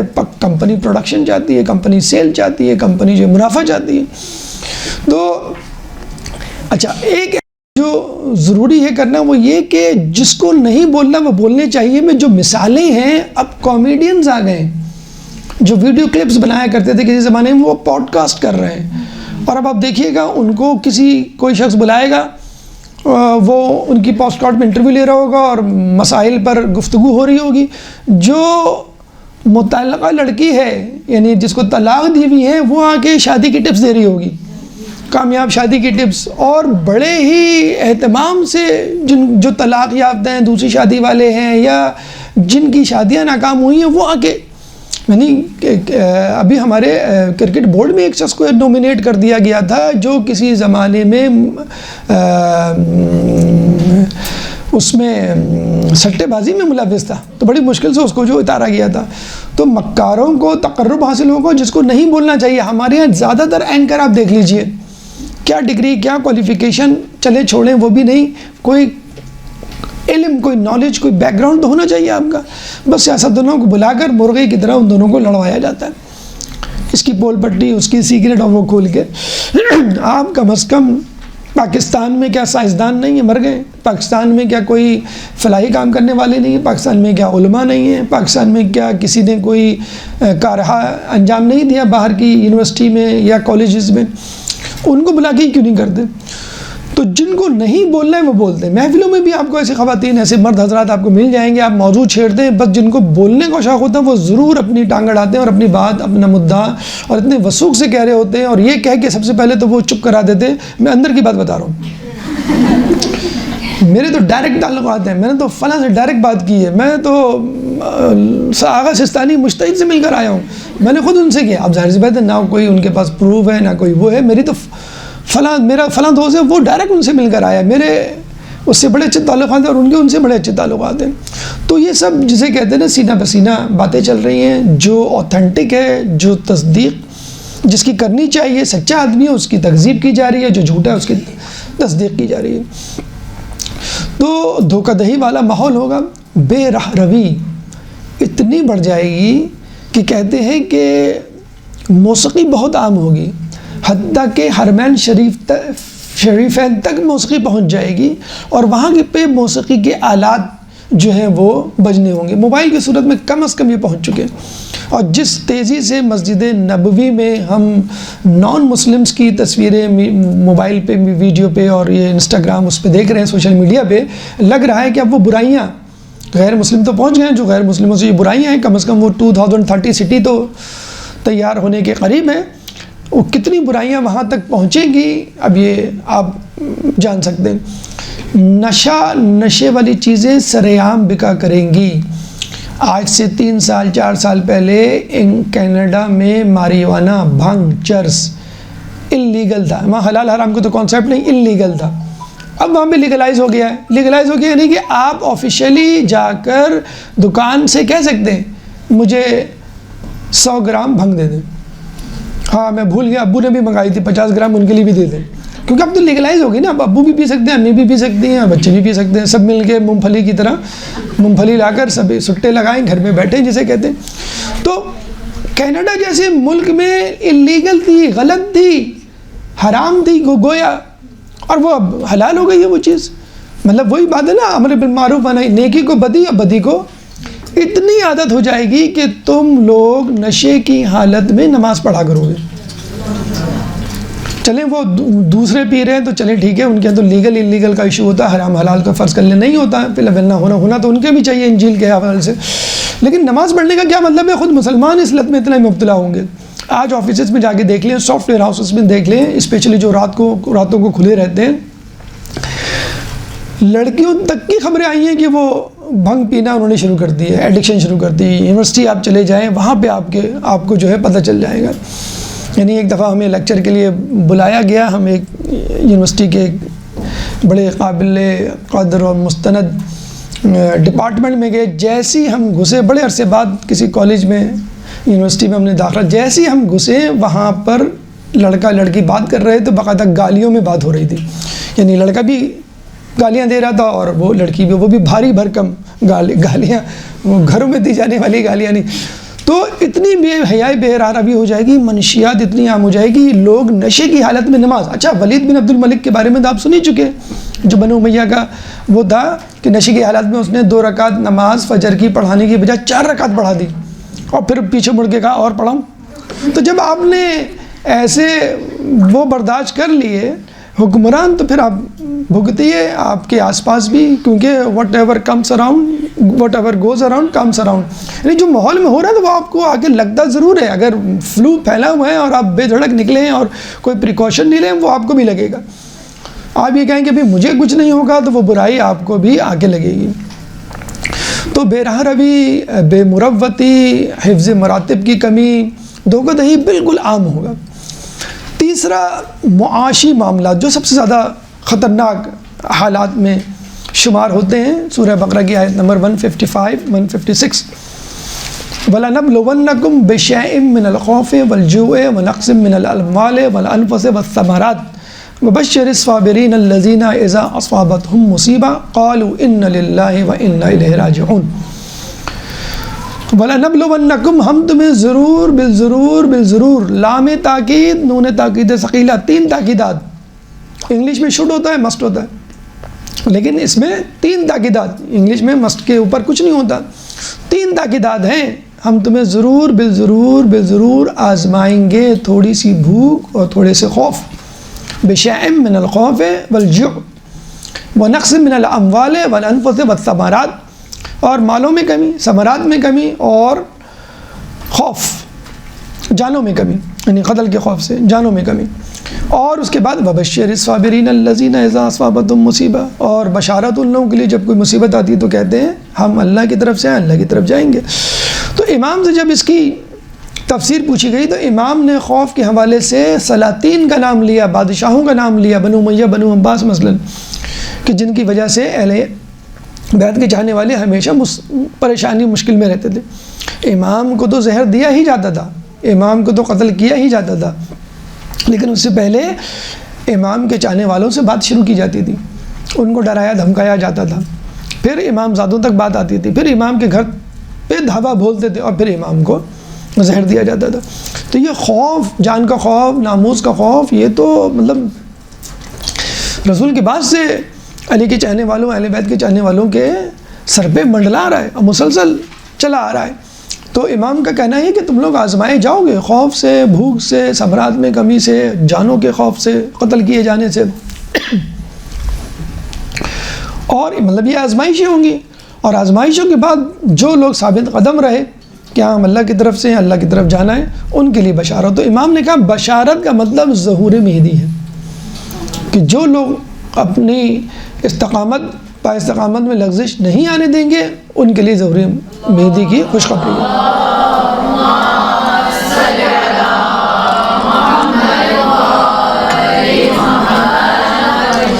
غربت فقر و فاقے کے حوالے سے ایک بات ہم بتاتے چلیں. ابھی بات ہوئی کہ فقر و فاقہ ہوگا اور بے مربتی اتنی کہ کوئی لوگ ایک دوسرے کو پوچھیں گے نہیں، بلکہ ایک درس بھی ہم دے چکے ہیں غربت کے فوائد کے حوالے سے. تو یہاں بھی ایک حدیث بھی سن لیجئے. جو لوگ غربت یا فقر و فاقہ میں مبتلا ہیں اور کوشش کے باوجود اس سے نہیں نکل پاتے، کوئی نہ کوئی پریشانی مالی طور پہ خصوصی طور پہ، رسول کی حدیث ہے اسلام غریبوں سے شروع ہوا تھا اور غریبوں میں پلٹ کر آئے گا. کیا کہنا غریبوں کا، بشارت ہو غریبوں کو. کتنی حوصلہ دینے والی حدیث ہے. اسلام غریبوں سے شروع ہوا تھا، پلٹ کر غریبوں میں آئے گا. کیا کہنا غریبوں کا، بشارت غریب. مقداد بن اسود، ابو ذر غفاری، عمار یاسر، سلیمان فارسی غریب غربائی تو تھے. بلال حبشی غریب غربائی تو تھے. کتنا قرب رکھتے تھے رسول اللہ. سلیمان فارسی شیخ الصحابہ کہلائے جاتے تھے. مقداد بن اسود کے بارے میں تو امام نے کہا وہ موجود نہیں تھے رسول کے بعد، لیکن ان کا دل فولاد کی مانند تھا. عمار یاسر کے بارے میں رسول فرماتے ہیں ارے اس کی تو ہڈیوں کے گودے میں ایمان بھرا ہوا ہے. ابو ذر غفاری کے بارے میں کہتے ہیں کہ اللہ آسمان نے اپنے نیچے اتنا صادق، اتنا سچ بولنے والا نہیں دیکھا. بلال حبشی کہ جب سین اور شین کا تنازع کھڑا ہوا اور بلال حبشی کو معزول کر دیا، کچھ لوگوں نے کہا کہ نہیں ہمیں بلال کی اذان نہیں چاہیے، تلفظ صحیح نہیں ہے. جب دوسرے نے اذان دی تو فجر ہی نہیں ہوئی. تو جب وہ آتے ہیں تو بی بی خود کہتی ہیں کہ بلال مجھے آواز. اور پھر یہ بھی کہا کہ بلال کو کہو کہ اذان بند کر دے، مجھ سے صبر نہیں ہو رہا، مجھے رسول یاد آ رہے ہیں. اتنے مقرب صحابہ تھے، سب غریب غربا تھے، لیکن رسول کے بعد ان کو دیوار سے لگا دیا گیا. اور پھر دوبارہ غریبوں کے اندر یہ اسلام پلٹے گا اور بشارت ہے. تو اپنی غربت، اپنی آزمائش، اپنی پریشانی کا رونا رونے کی بجائے خدا کا شکر ادا کریں کہ اللہ تعالیٰ نے مجھے مقداد بن اسود، عمار یاسر، بلال حبشی کے قبیلے سے ملا کے یا جڑا کے رکھا. اس کے بعد چوتھے مرحلے پہ مرد و زن کا معاملہ. حدیث میں آیا ہے کہ مرد عورتوں کے مشابہ اور عورت مردوں کے مشابہ. ہمارے یہاں اتنا کامن نہیں ہے، لیکن کوشش کی جا رہی ہے میڈیا کے ذریعے کسی طرح یہ چیز کامن ہو جائے. باہر کے ملکوں میں یہ چیز کامن ہو چکی ہے، بہت عرصے سے کامن تھی اور اب دوبارہ جسے کہتے ہیں ٹرانسجینڈر اور LGBT اتنا زیادہ اب کامن ہو گیا ہے کہ اب ہوٹلز میں آپ کہیں جائیں تو وہاں لکھا ہوا ہوتا ہے LGBT فرینڈلی. یعنی ہم اس نظریے کو قبول کرتے ہیں. امریکہ میں تو صدر آپ بنتے ہی اسی وقت ہیں جب LGBT، ٹرانسجینڈر، لیسبین، گیزم، ان تمام چیزوں کو اپروو کریں. یعنی جو غیر فطری باتیں، غیر فطری تعلقات، غیر فطری نظریات ان کو قبول کریں، ان کو پروموٹ کریں. اس کے علاوہ خود پاکستان میں اس نظریے کو پاس کر دیا گیا اتنی زیادہ جسے کہتے ہیں کہ رازداری برتتے ہوئے، اور لوگوں کو جسے کہتے ہیں پتہ ہی نہیں چلا. تو رسول نے لعنت فرمائی ہے کہ وہ عورت جو مرد سے مشابہ ہو اور وہ مرد جو عورت سے مشابہت اختیار کرے. تو آنے والے زمانے میں یہی ہونے والا ہے. بلکہ یہ بھی کہا گیا ہے کہ خواجہ سراؤں کی حکومت ہوگی، یعنی ٹرانسجینڈر حکومت پر آئیں گے. یہ بھی جسے کہتے ہیں کہ آنے والے زمانے میں کہا گیا. اور ظاہر سی بات ہے جب وہ اس بات کے حامی ہیں امریکہ، یورپ اور دیگر ممالک میں، تو ظاہر سی بات ہے پروموٹ ہوتے ہوتے وہ شخص وہاں تک پہنچ جائے گا. حالانکہ ہمارے معاشرے میں بہت کم ہے، ابھی وہ بات ہوئی نہیں ہے پیدا جو ہم کہہ سکیں نوٹسیبل ہو یا قابل ذکر ہو. لیکن چونکہ اب بہرحال حدیث رسول میں ہے کہ تم لوگ یہود و نصارہ کی پیروی کرو گے جیسے ایک پاؤں کا جوتا دوسرے پاؤں کے جوتے. کی طرح ہوتا ہے تم ان کی مثل ہو جاؤ گے. تو جو گناہ وہاں ہوں گے وہ گناہ یہاں پہ ہوں گے. تقلید میں تو دیکھا جائے ہم مغربی کی ہیں کہ جو وہ کرتے ہیں وہ ہم کر رہے ہوتے ہیں، یہ سمجھ کے کہ ترقی کی علامت ہے، یہ سمجھ کے کہ یہ جو ہے مہذب ہونے کی علامت ہے، یہ سمجھ کے کہ یہ جو ہے تعلیم یافتہ ہونے کی علامت ہے. تو مرد عورتوں سے شباہت اختیار کریں گے، عورت مردوں سے شباہت کے حوالے سے، اور پھر شہوت کے حوالے سے مرد عورت یا مرد عورت سرعام اپنی خواہش پوری کریں گے. مغرب کے ممالکوں میں بالکل عام ہے، بلکہ روایتوں میں یہ بھی آئے گا، کوئی شخص یہ کہے گا کہ اگر تم کسی جگہ چھپ کے یہ عمل کر لیتے تو اس کے شخص کے بارے میں کہا جائے گا وہ اس زمانے میں بہت متقی پرہیزگار شخص ہوگا. یعنی گناہ کو منع نہیں کر رہا، بلکہ وہ گناہ کو چھپا کے، ہمارے یہاں جو ہے نا فسق و فجور عادل ہونے کے لیے کہا گیا ہے وہ فسق و فجور سے عاری ہو. تو ایک ہوتا ہے گناہ کرنے والا، ایک ہوتا ہے سرعام گناہ کرنے والا. اچھا، اب ہمارے معاشرے میں بھی یہ بات عام ہوتی جا رہی ہے، مغرب کے معاملے میں ہو گئی ہے. اپنی ایک جگہ ہم گئے ایک انسٹیٹیوٹ میں، تو ہمارے دوست ہمارے ساتھ تھے، تو وہ دو لڑکا لڑکی عجیب انداز سے جو ہے کھڑے ہوئے تھے، ایک دوسرے کے اوپر جسے کہتے ہیں ہاتھ رکھے، کندھے سے کندھا ملائے. تو ہمارے دوست ماشاءاللہ ریلیجیس تھے، مومن تھے، وہ اٹھ کے گئے اور باقاعدہ بلکہ اٹھ کے نہیں گئے، بلایا ان دونوں، کہا کہ ہمارے معاشرے میں ابھی اتنا معیار نہیں گرا کہ آپ اس طرح ایک دوسرے سے قریب ہو کے کھڑے ہوں، تو بی کیئرفل. اس طرح کر کے انہوں نے جو ہے وہ، میں بڑا خوش ہوا، میں نے کہا بھائی مجھے بڑی خوشی ہوئی کہ آپ نے جو ہے یہ، میں تو سمجھ رہا تھا کہ یہ آ کے الٹا آپ کو کرنی. اتنا تو امر بالمعروف نہی عن المنکر میرے اندر اللہ نے رکھا ہے کہ میں لڑکے لڑکیوں کو اگر مجھے کوئی معیوب حرکتیں کرتا نظر آئے تو میں اس کو ٹوک دیتا ہوں. یہ بھی ایک بڑی بات تھی. جب یہ بات ہم نے اپنے ہی کلاس فیلوز میں، وہ ہم سب کلاس فیلو ہیں، مطلب ایک کلاس فیلو ہمارا کینیڈا میں تھا، تو اس سے واٹس ایپ پہ بات ہو رہی، تو وہ کیا کہہ رہا ہے کہ یار تم عجیب ہو، تم لوگ روکتے کیوں ہو؟ جو سرعام ہو رہا ہے تو ہونے دو، وہ پھر چھپ کے کر لیں گے. تو یہ بات یاد رکھ لی. دیکھیں وہ مغربی ممالک والی بات کہ جو کرنا ہے سرعام کرو، روڈ پہ کرو، سب کے سامنے کرو، بڑوں کے سامنے. ایک ہوتا ہے گناہ جو چھپ کے کیا جائے، جس میں آپ کو شرمندگی ہوتی ہے، جس کو آپ گناہ سمجھ رہے ہوتے ہیں اور ڈر رہے ہوتے ہیں کسی کو پتہ نہ چل جائے. ایک ہوتا ہے آپ گناہ ہی نہ سمجھیں، ماں باپ کچھ کہیں تو آپ کہہ دیں کہ نہیں میں تو اس کو صحیح سمجھتا ہوں، یہ تو فقط میرے دوستوں کی طرح ہے. آج کل لوگ انٹروڈکشن بھی کروا رہے ہوتے ہیں محفلوں میں کہ یہ میری دوست ہے اور یہ اور فقط دوست ہے. تو مطلب اب وہ بے حیا والی بات ہی نہیں رہی کہ لوگ جو ہے شرمائیں گے. بھائی بزرگ کھڑے ہوئے، والدین کھڑے ہوئے، اس سے کیا میسج جا رہا ہے کہ آپ اس چیز کو غلط ہی نہیں سمجھتے. جب ایک گناہ آپ سب کے سامنے کریں گے، جھوٹ یا غیبت یا جو بھی ہے سب کے سامنے کریں گے اور پھر کہیں گے بھی اور شرمائیں گے نہیں، کوئی شرمندہ نہیں ہوگی، تو اس کا مطلب کیا ہوا کہ آپ بدی کو نیکی سمجھ رہے ہیں، آپ نیکی کو بدی سمجھ رہے ہیں. مجھے جسے کہتے ہیں نا کہ تھرڈ اسٹیج. تو یہ جو کانسیپٹ ہے کہ بھائی بچوں کو یہ کہہ دیا کرو، برائی سے نہیں روکو. جو ہمارے دوست ہیں باہر وہ کہنے لگے کہ بھائی بچوں کو آپ یہ سمجھائیں جو کرنا ہے ہمیں بتا دیا کرو. مطلب میں ان کے نزدیک یہ بھی بہت بڑی بات ہے، بتا دیا کرو، چھپ کے نہیں کیا کرو. اور اس میں کیا ایسی برائی اگر غلطی ہو گئی کوئی بات نہیں، لیکن بتا دیا کرو. تو کہنے کا مقصد یہ ہے کہ بتانے کا مقصد یہ ہے کہ آپ اپنے اندر ایک بے حیائی پیدا کر رہے ہیں اور لوگوں کو بتلا رہے ہیں کہ بھائی میرے ماں باپ تو اتنے ماڈرن ہیں، مطلب بے حیا ہیں کہ وہ اس برائی کو بھی جو ہے وہ پی گئے اور وہ ان کے کان پہ جو ہے کوئی جو نہیں رہیں گی. شراکت داری، عورت کی مردوں کے معاملات میں شراکت داری اتنی زیادہ ہو جائے گی کہ بعض اوقات وہ حرمت تک، حرام ہونے تک پہنچ جائے گی. بھئی دیکھیں تجارت تک تو شراکت داری سمجھ میں آتی ہے. روایتوں میں آیا ہے کہ عورت اپنے مرد کی تجارت میں حصے دار بنے گی، ہیلپ کرے گی. اچھا اتفاق کی بات یہ ہے اس وقت تجارت یا بزنس اتنا آسان ہو گیا ہے کہ وہ کمپیوٹر پہ جسے کہتے ہیں کہ وہ ہو گیا ہے، بس انگلیوں کا کھیل ہو کے رہ گیا ہے. نہ کہیں جانا پڑتا ہے، نہ کوئی شپمنٹ کے لیے آپ کو حاضری دینی پڑتی ہے. فزیکل موومنٹ بہت کم ہو گئی ہے. یعنی آن لائن جابس جسے آپ کہہ لیں، فری لینس جاب جسے آپ کہہ لیں، وہ لڑکے لڑکیوں کے لیے تقریباً برابر ہو گئی ہے. چلیے سب تک تو سمجھ میں آتا ہے. حکومت کے حوالے سے کہ عورتیں حکومت میں شامل ہوں گی، ان سے مشورہ لیا جائے گا.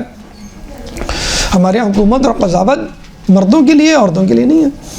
ایک اور حدیث کے زین کسے ہوئے گھوڑوں پہ یا سواریوں پہ سوار ہوں گے. کچھ لوگ کہتے ہیں گھوڑے اس سے مراد ہے، جو کہ مردوں کی سواری ہے لیکن عورتیں استعمال کریں گی، حرام نہیں لیکن بہرحال معیوب سا ہے.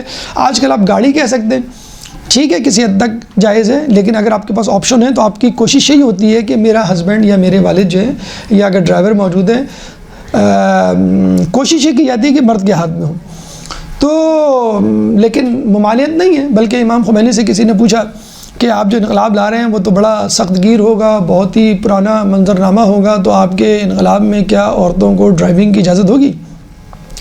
امام خمینی نے کہا جب عورت اونٹ پہ بیٹھ کے جنگ میں شریک ہو سکتی ہے تو وہ گاڑی نہیں چلا سکتی کیا؟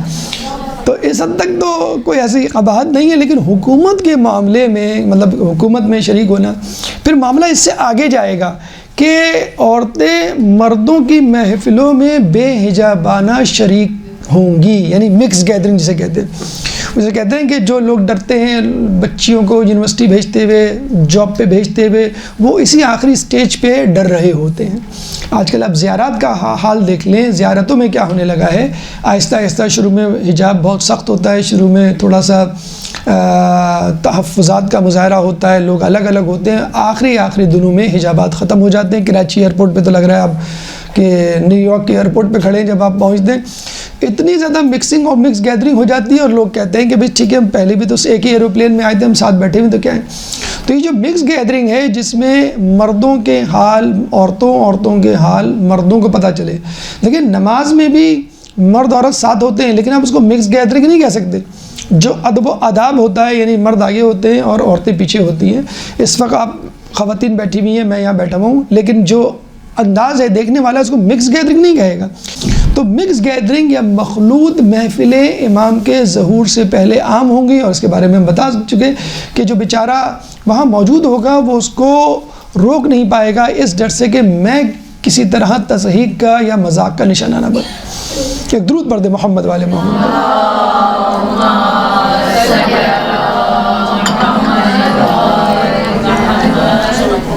پانچواں مرحلہ سیاسی حالات۔ امام فرماتے ہیں کہ امام کے ظہور سے پہلے ہر قوم کو حکومت کا موقع دیا جائے گا کہ کوئی یہ نہ کہہ سکے کہ اگر ہمیں حکومت کرنے کا موقع ملتا تو ہم عدل و انصاف قائم کرتے، اور پھر امام کی حق و انصاف پر مبنی حکومت قائم ہوگی۔ یہ ہم دیکھتے ہیں نا کہ بھئی کب ہوگا ظہور، اور ہم دیکھ بھی لیں پاکستان سمیت تقریباً ہر جگہ ہر قسم کے لوگ، ہر قسم کی قوم اور ہر قسم کا نظریہ آزمایا جا چکا، یعنی سوشلزم فیل ہو چکا ہے، ڈکٹیٹرشپ فیل ہو چکی ہے، بادشاہت آخری منزل پہ ہے، جمہوریت ایک تماشا بن گئی ہے، کیپٹلزم جو ہے وہ اندر سے مکمل طور پہ کھوکھلا ہو چکا ہے۔ تو ہر قسم کا نظام حکومت فیل ہو چکا ہے۔ اب لوگ یہی کہیں گے کوئی ایسا نظام ہونا چاہیے جو تمام لوگوں کے لیے قبول ہو، کوئی ایسا شخص ہونا چاہیے جو ہر شخص کے لیے قابل قبول ہو، ایک دستور، ایک کتاب ایسی ہونی چاہیے جس کو پڑھ کے کہے کہ یہ میرے لیے ہی اتری ہے۔ اسی لیے قرآن شریف میں یا ایھا المؤمنون یا ایھا المسلمون سے زیادہ یا ایھا الناس کا تذکرہ ہے، اے لوگوں۔ اب وہ مسلمان ہو جاتے ہیں، تسلیم کر لیتے ہیں تو مسلمان مومنین کہلاتے، نہیں تسلیم کرتے وہ الناس تک ان کی جو ہے وہ رسائی رہتی ہے۔ پھر اس کے بعد کہا جاتا ہے کہ رذیل ترین، پست ترین، کم عقل، کم عمر لوگ حکمران ہوں گے۔ آپ دیکھ لیں کم از کم پاکستان یا پاکستان سے ہٹ کے جو مسلم ممالک ہیں اس میں آپ دیکھیں جو جتنا کرپٹ ہے، جو جتنا جیسے کہتے ہیں بڑا مجرم ہے، جتنا بڑا غبن کیا ہے، جتنے قتل کیے ہیں، اس کے ڈر خوف سے لوگ نہیں بولتے، اور وہ ترقی کرتے کرتے لوگوں کا حکمران بن جاتا ہے۔ عرب حکمرانوں کے بارے میں ایک عجیب خبر ہے، وہ یہ کہ عرب حکمران آوارہ اور عجم حکمران ذلیل و رسوا ہوں گے اس وقت ہے۔ اور حکمرانوں کے الجزیرہ چینلز پہ یا دیگر یورپی میگزینز میں اسکینڈلز اور کہانیاں آپ سن سکتے ہیں۔ عجم حکمران آپ دیکھ سکتے ہیں کشکول لیے ہوئے، کبھی اس ملک کبھی دوسرے ملک جو ہے وہ گھوم رہے ہوتے ہیں۔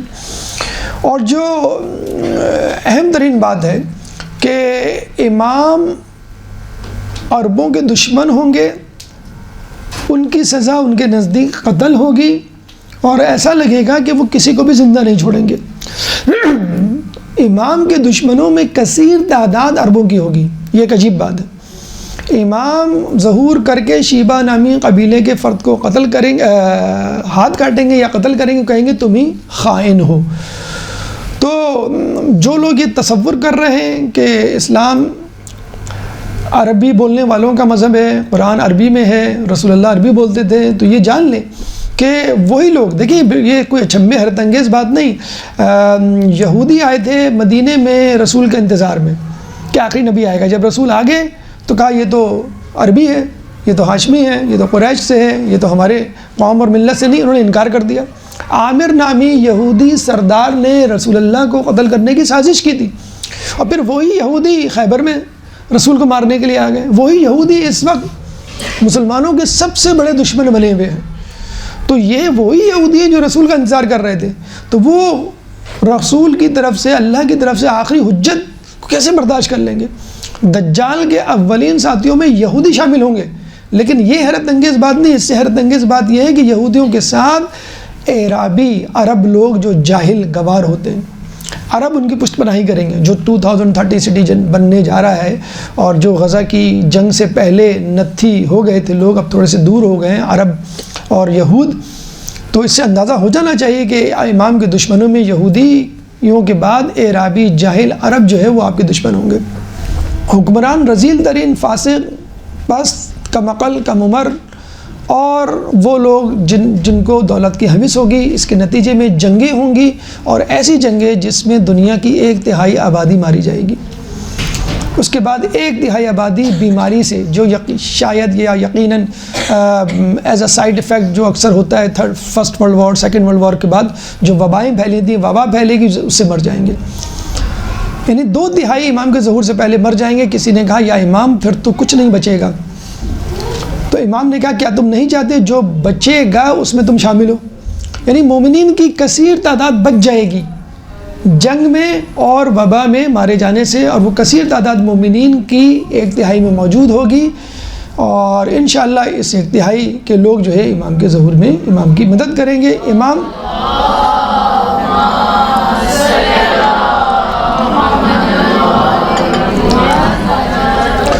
نے اس کو قتل بیوح قرار دیا ہے۔ پوچھا گیا قتل بیوح کیا ہے، تو امام نے کہا مسلسل کشت خون، اور خصوصی طور پہ بغداد، کوفہ اور شام کے علاقوں میں کشت خون کی جسے کہتے ہیں خبر دی گئی ہے۔ اور آپ دیکھ لیں، یہ تو خیر تاریخ سے ہی خصوصی طور پہ بغداد یا کوفہ مرکز رہے قتال کا، اور ابھی بھی جنگ کے اور قتل و غارت کے بادل جو ہے وہ ان دونوں ملکوں اور ان دونوں شہروں پہ منڈلا رہے ہیں۔ اس کے بعد دیکھیے، یہ جب تمام حالات پیدا ہوتے ہیں نا، یا ہو رہے ہیں یا ہوں گے، ان کو دیکھ کے آدمی مایوس ہوتا ہے، پریشان ہوتا ہے، دل شکستہ ہوتا ہے، مزمحل ہوتا ہے، اور ڈھونڈتا ہے امید کی کرن کو، ڈھونڈتا ہے ان لوگوں کو، ڈھونڈتا ہے ان جگہوں کو، ڈھونڈتا ہے ان کتابوں کو جن کے پاس بیٹھ کے، جن کے پاس رہ کر، جن کو پڑھ کر اس کی ہمت بندھے۔ تو یہ انفرادی، معاشرتی، معاشی، سیاسی، مرد و زن کے حالات جب آپ نے دیکھے تو آپ کے دل میں کیا پیدا ہوئی بات کہ مجھے دیندار بننا چاہیے، مجھے دین کے قریب آنا چاہیے، مجھے دین کے رہنماؤں کے ساتھ ہونا چاہیے، مجھے دینی جگہوں پہ جانا چاہیے، مجھے مدرسے، مساجد، محفلوں، مسجدوں میں ٹھہرنا چاہیے، یہ میرے لیے پناہ گاہیں ہیں۔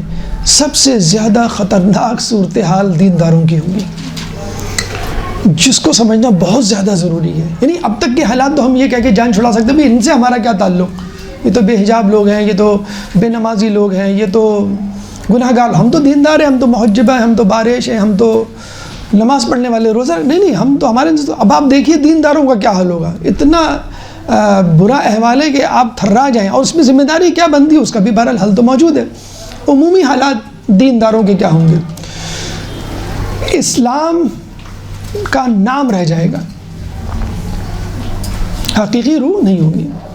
مسلمان تو ہوں گے، اسلام سے بہت دور ہوں گے۔ مساجد میں تالائی ملمہ کاری، یعنی سونے چاندی کی ملمہ کاری ہوگی، مینار اونچے اونچے بنائے جائیں گے، لیکن عبادت سے خالی ہوں گی، شور زیادہ، عبادت کم۔ ٹھیک ہے، بنائیں خوبصورتی اور یہ تمام چیزوں کی گنجائش ہے، اللہ جمیل و یحب الجمال، اللہ خوبصورت ہے، خوبصورتی کو پسند کرتا ہے، مسجدیں بنائیں خوبصورت، امام بارگاہیں بنائیں خوبصورت، لیکن حقیقی روح یعنی عبادت تو ہونی چاہیے نا، شور زیادہ ہوگا، عبادت کم ہوگی۔ قاری قرآن طلب دنیا کے لیے قرأت کیا کریں گے، نمازیں مؤخر کر دی جائیں گی۔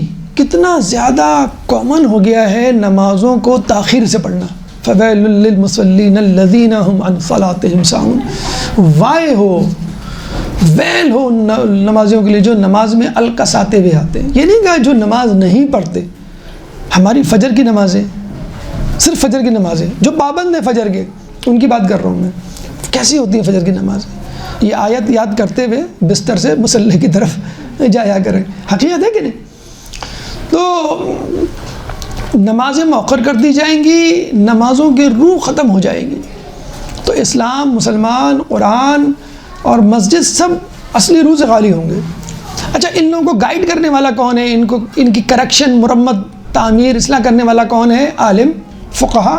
فقہ کی سن لیجئے بات، فقہ کے بارے میں کہا جاتا ہے کہ فقہا فقہ یا علماء علم دین دنیا کے لیے حاصل کریں گے، فتنے ان لوگوں سے نکل کر ان کی طرف پلٹیں گے۔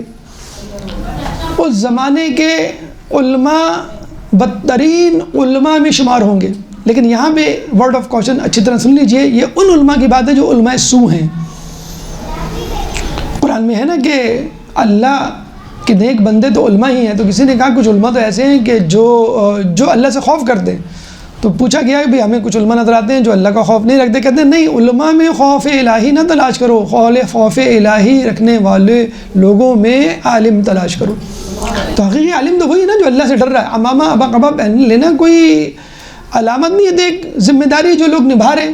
ہو سکتا ہے نکما، نکھٹو، گناہ گار، حوث پرست، حرص دنیا کا مارا ہوا یہ لباس پہن کے حوضے میں داخلہ لے کر آپ کو بے وقوف بنا رہا ہو، تو تعداد کم ہے ابھی فی الحال، لیکن یہ تعداد مزید بڑھ سکتی ہے۔ تو یہ آپ کی میری ذمہ داری ہے کہ حقیقی علماء کو پہچانیں، اور اصل انسان، اصل مومن، اصل عالم کی پہچان کیا بتائی گئی ہے کہ جس کو دیکھ کے خدا یاد آ جائے، جس کے پاس بیٹھ کے تمہارے ایمان میں اضافہ ہو، جس سے مل کر تمہارے علم میں اضافہ ہو۔ تو ایسا جگہ اگر عالم نہیں بھی ہے، جس کو دیکھ کے خدا یاد آ رہا ہے، جس کو سن کر علم میں اضافہ ہو رہا ہے اور ایمان میں اضافہ ہو رہا ہے، تو آپ اس کو پکڑ لیجئے، وہ دوسرے عالموں سے بہتر ہے۔ لیکن اس کا مطلب یہ نہیں ہے کہ علماء کی توہین شروع کر دیں۔ علماء موجود ہیں، لیکن ایسے علماء بھی موجود ہیں اور ان کی تعداد ظہور سے پہلے بڑھے گی۔ اس سے بھی زیادہ خطرناک بات کیا کہ امام کا ظہور اس وقت تک نہیں ہوگا جب تک تم لوگ، یعنی شیعہ افراد، تم لوگ ایک دوسرے سے بیزار نہ ہو جاؤ، ایک دوسرے پہ لعنت نہ بھیجو، ایک دوسرے پہ نہ تھوکو اور ایک دوسرے کو کافر نہ کہنے لگو۔ یعنی امام نے یہ تک کہہ دیا تھا کہ ظہور اس وقت تک نہیں ہوگا جب تک آسمان گردش میں نہ آ جائے اور لوگ یہ کہنا نہ شروع کر دیں، ارے امام زمانہ تو کسی اور جگہ، کسی اور وادی میں نکل گئے، ارے وہ تو مر گئے، نعوذ باللہ۔ کون؟ وہی کہے گا نا جو امام زمانہ پہ یقین رکھتا ہوگا۔ لوگوں نے پوچھا گردش یہ آسمان سے کیا مراد ہے؟ تو امام نے کہا شیعوں کے آپس کے اختلافات۔ کیا نہیں ہے آج کل اختلافات؟ ایسے نہیں ہے کہ لعنت ملامت کریں، ایسے نہیں ہے کہ لوگ ایک دوسرے کو کافر، پہلے تو لوگ ہمیں کو کہہ رہے ہیں، اب ہم ایک دوسرے کو کافر کہنا شروع کر دیا۔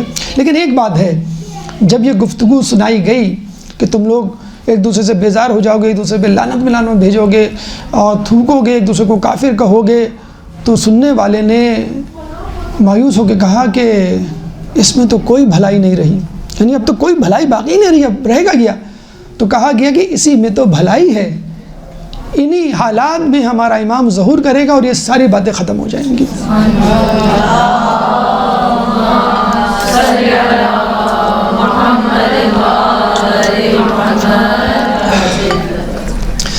بس ہماری ذمہ داری یہ ہے کہ ان معاملات میں حقیقی عالم، حقیقی دیندار اور حقیقی منابع سے رجوع کریں، تقلید کا قلابہ اپنے گردنوں میں ڈال لیں، جس سے ہم امام زمانہ تک پہنچیں، امام زمانہ سے ہم رسول اللہ تک اور پھر خدا تک پہنچیں، امام کی معرفت حاصل کریں، اور جو کچھ معلوم ہو گیا ہے اس پہ جلد از جلد عمل کریں کہ جب امام ظہور کریں تو ہم امام کے ساتھ کھڑے ہوں، نہ کہ امام کے مد مقابل۔ اللہ تعالیٰ سے دعا ہے کہ جو کچھ پڑھا سنا اس پہ عمل کرنے کی توفیق عطا فرمائے۔ اللہ تعالیٰ سے دعا ہے جو پریشان حال ہیں ان کی پریشانی کو دور فرما، جو بے روزگار ہیں ان کو رزق حلال عطا فرما، جو رزق حلال کما رہے ہیں ان کے رزق حلال میں برکت عطا فرما، جو مقروض ہیں ان کے قرضوں کو ادا فرما، جو زندان میں ان کو رہائی عطا فرما، جو سفر میں ان کو منزل عطا فرما، جو گمشدہ ہیں ان کو ان کے پیاروں سے ملا۔ مسلمان دنیا میں جہاں جہاں ظلم و ستم کا نشانہ بنے ہوئے ان سے ظلم و ستم کو دور فرما، امام کے ظہور میں تعجیل فرما، ہمیں ان کے انصار و اعوان میں شامل فرما۔ ربنا تقبل منا انک انت السمیع العلیم وتب علینا انک انت التواب الرحیم برحمتک یا ارحم الراحمین۔